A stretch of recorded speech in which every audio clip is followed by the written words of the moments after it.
Hey guys, what's up? It's GVKcollectibles, and you know what day it is. It is Mythical Mountain Monday, the show basically where I go and talk about some of my favorite comics that I liked from the previous week, of course. Usually my 5 favorites that I really enjoyed.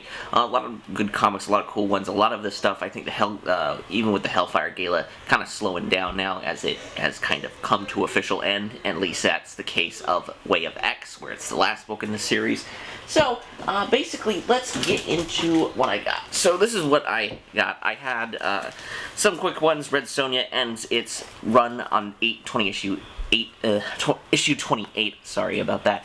And it was a fun story. It was cool. It was kind of a cool end to the story. It was kind of like it felt not like filler, but it just kind of felt cool where it was a kind of self-contained story, but really there's not going to be the series isn't going to continue after this. It's going to be more focused on Sonja Red, White, I think it's like Red, Black, and White, I believe, which is the kind of the anthology book, very similar to like Batman Black and White, which I'm completely okay with. I think it's a really, really cool idea for those stories to do, and it's also you're getting anthology stories from different authors, which is going to be really, really fun. Way of X was really, really cool.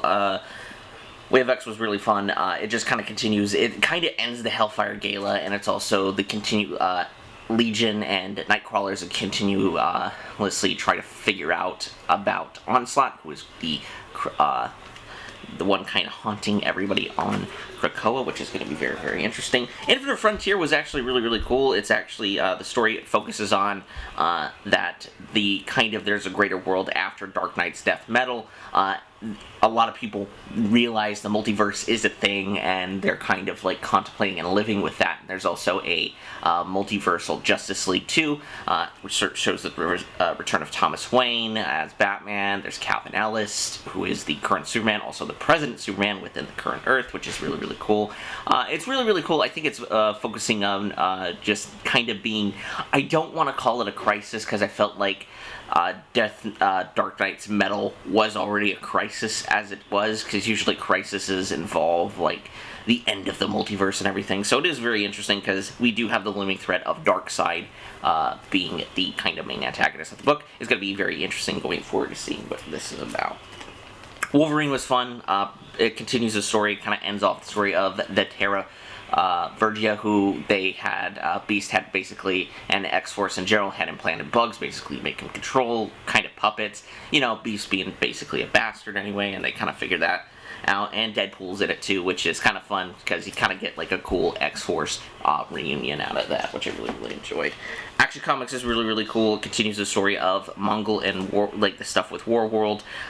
It just is really, really cool. Also, you got cool things like the possibility of Atlantis and the United States going at war, which is really not in Superman's best case. Superman, really, really cool. It finishes off the tale of Jonathan and Superman beating the Shadow Breed from the beginning of the arc. Philip Kennedy Johnson, for both these titles, I should say, has done a really, really good job with this book. I think it's really phenomenal. Vengeance of Vampirella had kind of not ended, as Vampirella has officially killed Nyx.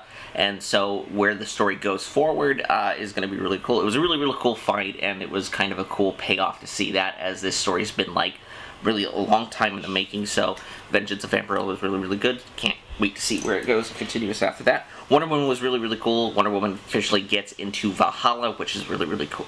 Not Valhalla, Olympia, and ultimately shown that all the gods are dead, essentially. And there was ultimately a god that was had two. They were two joint, and ultimately one of the gods decided to kill everybody in Olympus. So basically, Wonder Woman has now teamed up with Deadman, Boston Brand, to look for the missing gods and return them to Olympus, which is really, really cool. Something Killing the Children was really, really cool. It was a slower issue. I really continuously love this series. It was a much more shorter issue of where nothing really happens. Essentially, what we are learning is kind of Erica's ascension into the slaughterhouse, aka the joining the order, the St. George Order, to hunt down monsters. We also officially, because I don't think I officially called the lady who saved her is Jessica Slaughter, so it is really, really cool. to see where this kind of continues. It's a very slower issue, and it also kind of has this impending doom of where there's an initiation process for all the new hunters, essentially, of joining this slaughterhouse, and usually there is a potential that she may die. Of course, this is a prequel story, but we don't know that, so we don't know what the vigorous routine of that is. So yeah, that was pretty much all, like, the comics. Once again, a lot of good stuff. I didn't put Someone Killing the Children in my top, just mainly because not a lot happens, but you do get a lot of order, and you get a lot of backstory of how the Order of St. George came about, which is really, really cool. So, without that gabbing on anyway, we jump into Darth Vader, number 13. This is my number 5 pick for my favorite comic of the week. It's basically like a lot of these stories revolving around the War with Bounty Hunters, especially not the main title. It's basically just showing how they're aware of Crimson Dawn and how they can get to Solo. So it's interesting. Darth Vader is still on the mission to basically kill Luke and snub it out, because he has been officially kind of like broken again by the Emperor, which we know that won't last. Of course, we've all seen Return of the Jedi, but it is really, really cool. He's working of the Sith. He is now working with Ochi, who is the Sith assassin that he was hunting, that was hunting Vader in the last arc. So it is really, really cool to see him working along with Vader. And basically, it's really, really cool. Basically, what they're trying to learn out is the location of Boba Fett and also the location of Han Solo. So Darth Vader can get closer to Luke Skywalker, of course. And it's really, really cool because there is a fight with Darth Vader has a fight with IG-88, which is really, really cool and really well done. Actually, IG-88 tries to take over Darth Vader's cybernetics, but luckily, as Vader does, because he's freaking Darth Vader, he powers through it and essentially overpowers IG-88. Although IG-88 does eventually get away, they do find out who had took Solo, and it was Crimson Dawn. But what we also learn is IG-88 is actually working for kind of for the Scorn and the Dark Scorn, which is this group, essentially, I think these kind of, the acolytes to Emperor Palpatine, who don't necessarily agree with Darth Vader, so they don't necessarily like Darth Vader, and I think it's basically them kind of showing their devotion to the Emperor, because I think there's that side that, but he will, because they are afraid he is going to grow more powerful and kill the Emperor, which he eventually does. So, once again, Darth Vader continues to be really, really fun. Issue 13 was really fun. I mean, I can't say anything more about this. It was very slow because I feel like a lot of these issues that we get into that are kind of not with tie-ins to the War of the Bounty Hunter, it's essentially just characters learning about Crimson Dawn and getting to where they need to go for the story. So, and as I said, that's what I was going to be completely expecting with a lot of these tie-ins, was they were going to mainly focus on just the characters learning about Crimson Dawn and eventually getting into Solo, where we can have this big battle royale fight, free-for-all for who can get Solo. And it's kind of cool, especially when you have, you take Kira into factor, who is really, really cool, because you kind of want to see, even though we know how Han eventually gets back to Boba and he is with in Jabba's palace in Return of the Jedi, but you kind of want to see, it's the cool part of how to see this story unfold, because we don't know it, which is really, really cool. So, my next favorite book, I would say, is Robin, number 3, from Joshua Williams. This story continues to be completely fun. It is a completely fun book. It continues to show and shine my love of Damian Wayne, who is a character I never thought I would like, but you get this cool moment with him and Rose, of where they're kind of chilling on the beach, and they, Damian's kind of learning to let loose and have fun, which is really, really cool. But then there's a point where, they start talking about Batman, and Damian kind of bails, because he doesn't like to be, you kind of have this sense of being, he has a sense of being looked up to as being, kind of, not a successor to his dad, but kind of, living in the shadow of the Bat. And it's really, really cool, because eventually Damian meets Connor Hawke, who is Oliver Queen's son, which is really, really cool. And they actually have a cool, like, moment of where they are very similar to each other, which is really, really cool. I love the idea of, and there's a sad point in this where Damien's like, I don't have any friends that either grow up or grow older, or they don't like me. And it's kind of sad because, like, even though in the Action Comics, it's clearly seen that Damien and Jonathan are really close friends still, which is really, really cool. But, like, you have this cool moment of where Hawk is connecting with Damien, and they're both connecting with each other, which I think is really, really well done. Joshua Williams does a really great job of writing Damien, as he's a very likable character. Then we eventually learn, Master Dusk of the League of Shadows basically runs into Damien. Damien basically says, it's like, you were a dick to me in the Order, and my mom had you expelled. But then it comes to a fight between Hawk and Robin, because essentially Hawk was proving his loyalty to the League of Shadows, which is kind of sad because you see these two friends kind of come apart, which is really cool because you don't want to see them because they connect such on a great level. Damien ultimately Hawk throws Damien over the cliff, and you think he dies, but then he wakes up on a beach.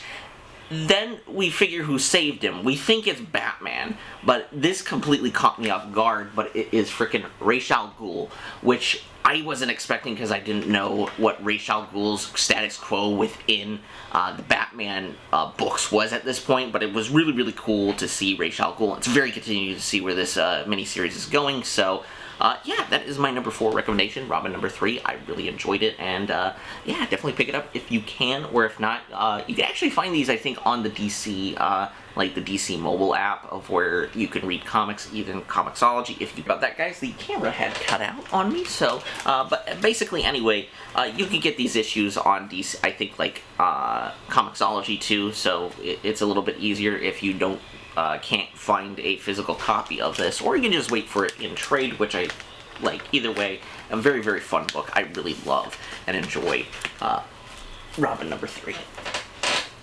So my next book that I really enjoyed and really liked was Sword number 6 by Al Ewing, of course, and this is also a continuation of the Hellfire Gala. So it's really, really cool because this is just a fun series. It's a very beautiful series. There's actually a cool moment at the beginning of the series, at the beginning of the book, of where it's after the fireworks, and also this is rough after that essentially the whole world learns that the mutants have terraformed Mars for Krakoa, which is really, really cool. But it's really, really awesome because there's a moment of two characters that I never thought would have like a cool character moment with each other. Now Ewing does such a great job with writing these two that frickin' Doctor Doom and Captain America have like a conversation like as kind of equals, and it's like, what do you what do you think of all this going on? And it's like Steve's a little shell shocked, but it's like then it's kind of cool because it's like you learn that Doom has a lot of like. Captain America might think Doom doesn't have a lot of respect for him, but like Doom reveals like, hey, I actually got a lot of respect for you because we're both faces of nations, as you know, he is the king. Essentially, Doom is the leader of Latveria. But it's really, really cool. I really loved the idea, and Steve is always kind of when he saw the like. He talked about Mars and everything, and he kind of, like asked Tony when he was out of when he was frozen out of the ice. He asked Tony about Mars, but he gave me a smile and a sad smile and change the subject, basically saying like, oh, they couldn't terraform Mars, or they couldn't like land on Mars, essentially. But then they kind of bring up the idea of. Then Steve's like, oh, since we're watching from the sidelines, and basically what it turns down to is Doom's like, are you afraid of the future, Steve? And it's like, he's like, no, I'm looking forward to the future. I'm not, because like Steve, in my opinion, believes like he kind of sees everybody equal, so it is really, really cool. But basically we cut to this Sword Station 1, the peak, and it's ultimately having this kind of conversation with all these different galactic representatives. And they talk, and Sword Abigail Brandt presents this kind of new metal, which has a currency, which is really, really cool. It's what it's called Soul. And basically, it's really, really cool because you get all these different people, like the Galactic Rim Collective, you get like the ZR Empire, Wakanda's Intergalactic Empire, because that's going to be a thing in the future, the Kree Skull Alliance, GR Empire, and Earth, which is represented by Richard Rider, but it's really, really cool. Also, Abigail Brandt, I think her Hellfire Gala costume is like the most awesome. It's like a punk rock pirate, which looks really, really cool. But eventually Doom shows up because, like, he's Doom, and asking, it's like, so, who is essentially the king of, or the ruler of Sol? Who speaks for Sol? And it's basically what we learn is frickin' Storm is the regents of Mars, so the queen of Mars, and the voice of Sol, which is really, really cool. The artist, oh god, who is the artist? I want to get your name correct, sir. Valerino Skidit. As always, the descriptions will always down. The artist and creative team will all be down below. But like, this book, I think, is one of the best looking X-Men books coming out right now. I think the book just looks phenomenal. It looks beautiful. But basically what we learn is that pretty much everybody accepts this new kind of metal for, like, prosperity, technology necessary. The only one who rejects it outright is Wakanda, because they don't need mutant metal, because that makes sense, because they have a whole thing of vibranium. But it's actually really cool, because then we cut to Magneto, and he's having a drink later at night, then frickin' Wanda shows up. And currently Wanda right now within continuity she is not a mutant, because after Access they kind of like wipe that slate clean, say, oh, she's not Magneto's kid. But it is really, really cool because they having kind of, I don't know if it's like kind of Magneto putting on a face, because they're in the first issue he's like, ah, yes, the pretender Wanda. But then there's other points, but I think mainly he puts on a face in front of other mutants, because he actually has a kind of soft spot for Wanda still as a kid. But it is really, really cool, and it's kind of like, they kind of reconcile, which is really, really cool. And Wanda's in her classic costume too, as you can tell. So, I'm very interested to see, because this is, I think, all leading up to the Trials of Magneto, and eventually Inferno, like with Mystique, and because she's going to have a problem with everything going on with there. But yeah, the Sword is really, really cool. I think this one continues to be really cool because you have Magneto, and I just think a lot of the characters within the group are really, really cool. Abigail Brandt is a badass character. I really love her, and it's very, very cool. I can't wait to see where this story continues, and especially I am very wondering about Wanda and like her bigger role within the future of the X-Men books, probably within Inferno, which is going to be the big event in fall. Because we know the High Evolutionary who essentially created her. Basically, I think what this is all going to come down to is Hickman retconning to say, oh, her and Quicksilver are mutants, which I think may or may not happen. Don't quote me on that. But I'm very excited to see where this goes. But yeah, Sword number 6, really cool, good looking book. Written wonderfully. Al Ewing does an amazing job. He's actually jumping on Venom, so I wonder if a lot of like his Venom run eventually is going to really tie in a lot with this book. So my second to last book is really, really cool. One that I really enjoyed. It is Batman Detective Comics 1038. It basically continues the story where it left off with basically Batman fighting Mr. Worth, essentially. And it's really, really cool, because there's points where Batman actually gets his kind of ass kicked by Worth, because Worth's just this big-ass dude. And essentially, he's what Batman is trying to do is he is trying to protect Lady Clayface, who is the only really eyewitness to know who killed Sarah Worth. So it is very interesting to see where this goes. But it's really, really cool, because then we eventually learn Worth sees Lady Clayface and is kind of like taking it. Like, he's kind of shattered by this, seeing her like that. but then eventually we learn Worth gets out of jail scot-free after blowing nearly half of Gotham up, so he's clearly got some connections. But then what we learn is Vile, who is the main villain, who's been essentially killing off a lot of the people, the one that Batman and everybody's looking for, Huntress I should say, and he basically teams up with him. So it's kind of like this weird situation of where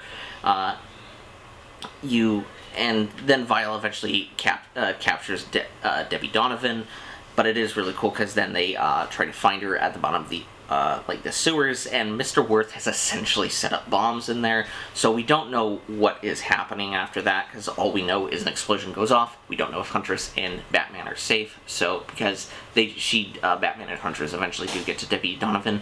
But there's also a cool side story with Penguin, which is really, really cool. Kind of shows him that he's hit a rough spot of where he's kind of washed up, which is very, very sad to see with the Penguin. But it is really, really cool because we eventually learn he's going to be working with Worth. The Penguin story is really, really cool because I don't think Penguin has been really a main fixture of the Bat comics for a while.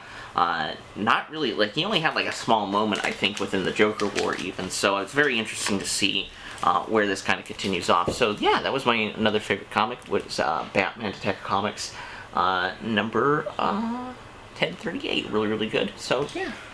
So with my top recommendation, this is actually going to kind of come to a shock to a lot of people, I think, and it is Spawn Universe. Number one is just a one-shot from different writers, and it is really, really cool because this is actually a good opportunity for anybody to really jump into Spawn, just because Todd's doing this big initiative of where he is kind of expanding the Spawn universe with all the different Hell Spawns and everything, like the Gunslinger, who's one I'm very interested in, She-Spawn, like regular Spawn, of course. There's several books that are going to spin out called King Spawn, Gunslinger Spawn, and the Scorn, which the Scorn I think is going to be mainly comprised of a team-up book, which is going to be very, very cool. But yeah, it's very interesting because essentially what we learn is that there is this being who is these groups are trying to take over, because at a point Spawn had essentially banished Hell and Heaven from Earth's existence so they couldn't do battle on it.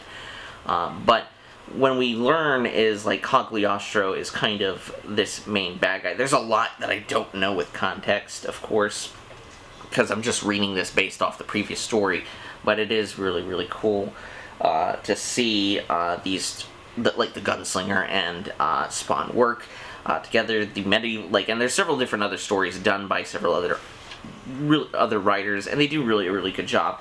I mainly just choose this just because it is a really, really cool, for me at least, it's a cool way to jump onto Spawn for somebody who hasn't really been, who doesn't really know too much about the Spawn character, other than like the animated series and the movie, and even like some of the first issues of the comic. This is a really good jumping on point for anybody, because you have all these different books, like, and you're eventually getting the King Spawn book, which I'm very excited about.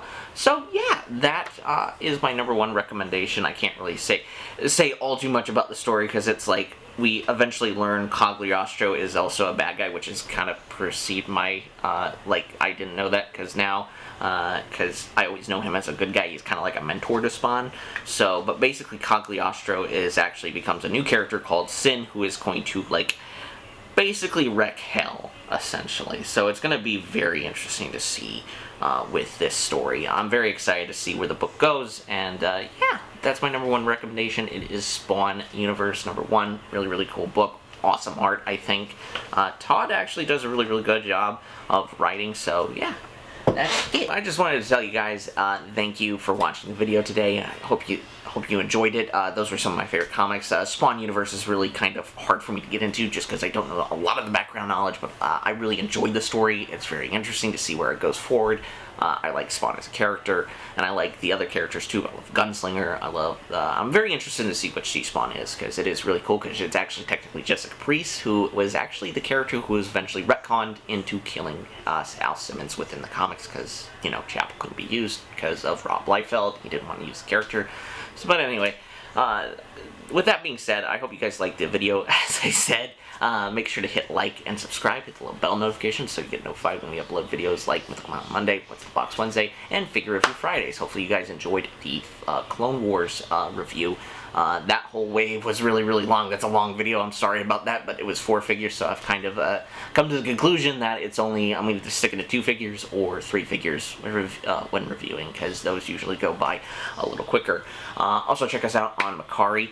Links will always be down below. Also, check us out on Instagram, and check me out on Facebook. Check out Jack's Pop Guy on Instagram as well. All links will be down below, of course. And with that being said, have a wonderful day. Hopefully your week is uneventful, safe, be safe, just be safe, be good, and